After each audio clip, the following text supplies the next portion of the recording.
Planning. Here's Kelly Brothers. Welcome back. Get to NFL notes in a bit. 8 o'clock. Jason Ross is going to be the Google Maps for both the for the New York Giants and the San Francisco Giants first, as to how they can be successful. One tonight, one in the playoffs. But right now, joining us with his Jesuit hat, which I'll forgive because I'm a Rio Americano guy. That's fine. From South Bend, Indiana. We were trying to figure out, is it DeVry? Is it MT? There's a school in South Bend. I can't remember what it is, Kelly. It's, let me see, Heald Business College. Buddy Heald Business College. What are you doing in South Bend? That would be a great business school, Buddy Heald Business Nobody College. pays attention ever. Why are you out there? We have a gathering here of family and friends for Notre Dame, Ohio State, which is, you can just feel the region beginning to bubble a little bit. I mean, Ohio is just down the road here, right? So it's you can feel it already. Two teams that really don't know what their potential is yet, and they're meeting Saturday night in the big stadium here. So we have a lot of family coming in, and I get to see a lot of old friends as well, which is fantastic. So that's why we're here. Kelly, how would you describe Notre Dame as a college town? Vastly improved. Yeah. It was, the joke was when the French priests opened up Notre Dame in the back in the 1840s, Father Sorin and Father Corby, that they came to the South Bend of the St. Joe River, and they pitched their camp right there. And they said, hey, we'll move on when the weather gets better. And the weather never got better. So that's why they built Notre Dame right here. And so when I was here, it was not as much going on. And, that's a great place to jump off. It is a greatly improved college town. And I think a lot of schools have figured out that some of these other sports can be huge draws. Here, I know, for example, women's basketball, a huge draw, especially with the people who live in South Bend. It's much more of a local thing than it is like drawing alumni back. Lacrosse is a huge deal here. Of course, Notre Dame won the national championship in lacrosse last year, and it's become a huge sport here. Hockey is off the rails here. I mean, their arena is spectacular, and we're seeing that more and more. There's Sports Illustrated is about to open their first, I forget if they call it a camp or what they call it, but it's like their own little development in a college town. They're going to open it up in Tuscaloosa, Alabama, a great college town, obviously. And it's all about sports, and it's all about alums, and it's all about love of their university. Guys, I think, as we all know, when it comes to colleges, the smaller the town, the bigger the deal. If UCLA or USC aren't having a great year, they're not selling out. They're not coming close to selling out. But in Norman, Oklahoma, and Lansing, Michigan, and Oxford, Mississippi, and South Bend, Indiana, when you're the only game in town, it's a big deal and very important to the local community. When you look at the history of Sports Illustrated, which forever was the most iconic, nothing was close sports publication anywhere. It was acquired by the Meredith Corporation in January of 2018 as part of its purchase of Time Incorporated, but then just less than 2 years after that, bought by Authentic Brands Group for $110 million. And it said in the release I was reading before we talked, Kelly, that ABG placed far more importance on the magazine's reputation than the publication itself. So it sounds like this is sort of a natural offshoot, because when I first heard the story, I went, well, hold on a second. SI is hanging on by a thread. They're constantly trying to revamp and point more towards their website, short video hits, and really trying to come into the modern age of sports coverage like The Ringer or ESPN.com, who they don't really compete with. Now it sounds like they're taking that brand and really going beyond the publication itself to more of a place where people can gather and really use that IP, the intellectual property, if you will, of Sports Illustrated. I imagine there's going to be front covers everywhere and all kinds of things. Maybe the Rick Riley and Frank DeFord sections. There's a lot of stuff they can do here, but this sounds like they had a plan to do this a while back. Oh, absolutely. This is all about buying the brand. It has very little to do with the current day publication. Guys of our vintage, we all have our favorite SI stories. I mean, I can remember just the awe of, reading about Sid Finch, which turned out to be a fictional character. But yeah. I can remember, and friends of mine, we've talked about an article. I can't even remember the year, Dave, but it was about a guy named Jim Kennedy, who was a basketball player for the University of Missouri. And he was not great. He was just an average guy, but it was a great article about his life, his girlfriend, his parents, his relationship with the coach. It was just like this, whoa, that guy could be me sort of thing. And so we remember that. And you're absolutely right. This is all about the brand. It's really strange to me and to a lot of folks in business when great brands just disappear. Yeah. The publication might go away, but SI as a brand is going to remain around. I mean, think about the fact that what if Twitter is just put on a shelf and never used again? That would be so strange after we've gotten 3 billion people to know the name Twitter. Yeah.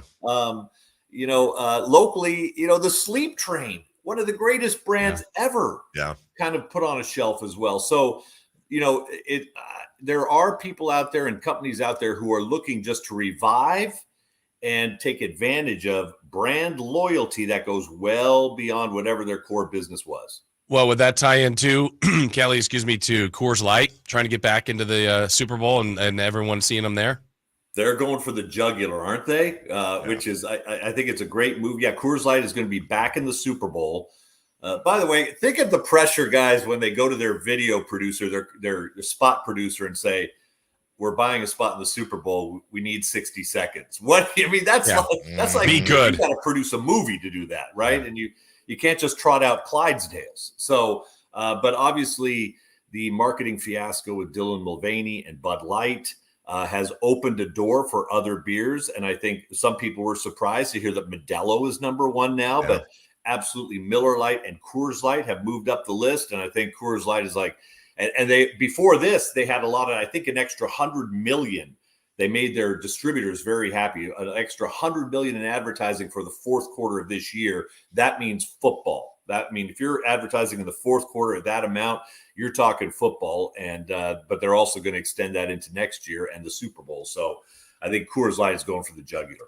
So we don't need to talk about, because I don't want the letters, the political nature of Bud Light and what happened and the fallout. People know that. What I would ask you is, being in the business yourself and being an advisor on so many different things, if you're in charge of the Coors Light advertising campaign in the Super Bowl, are you giving a wink and a nod to that controversy by rolling out some sort of Coors Light, we just make beer. Coors Light, we'll never insult your intelligence. Coors Light, we're just here to get you drunk. Would you nod? Do you think maybe they're going to try to truly go after Bud Light subliminally even, or would you just have them stick with the stupid Rockies get blue on the can? That will be, I bet you they'll have 3 or 4 options in front of them when they make their decision.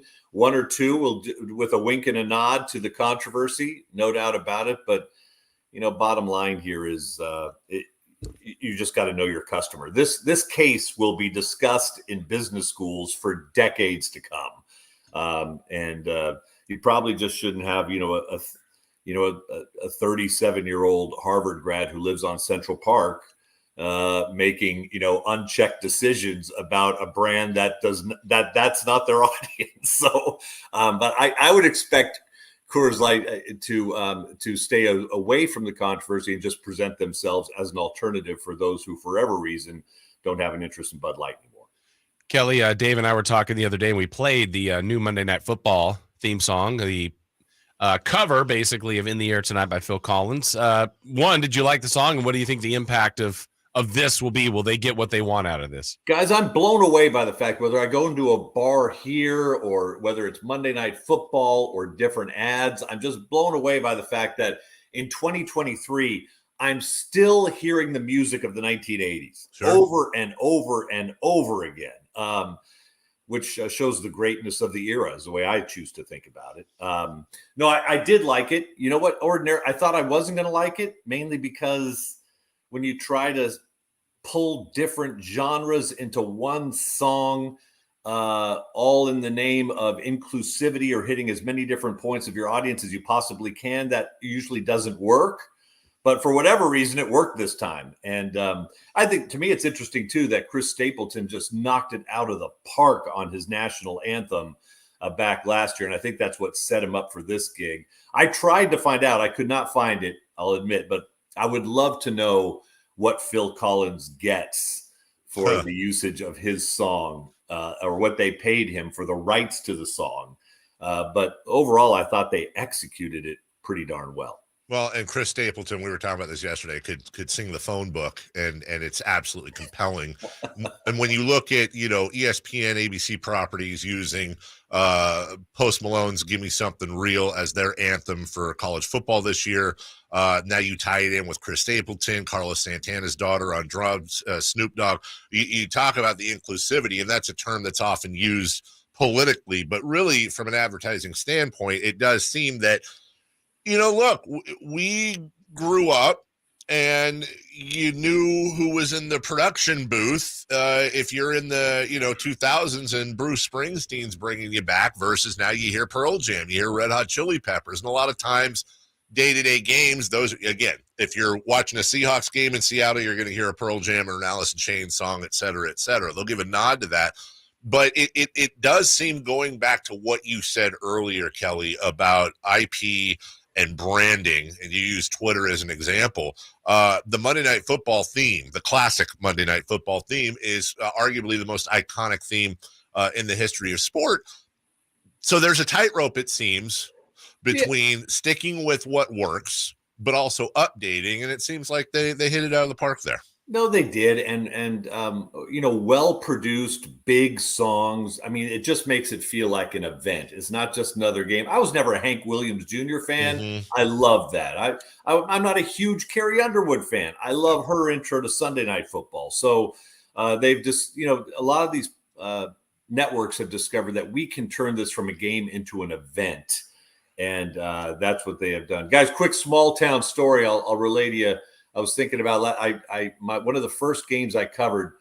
My first job out of college was in beautiful, booming North Platte, Nebraska. That was my first job, and I'll tell you more about that later. But I was assigned to cover Nebraska, Oklahoma, and at halftime, I find myself at the urinal in the men's room on the press level, standing next to Keith Jackson. Aha! Oh wow! And I was, Keith Jackson, by the way, was about 6'5".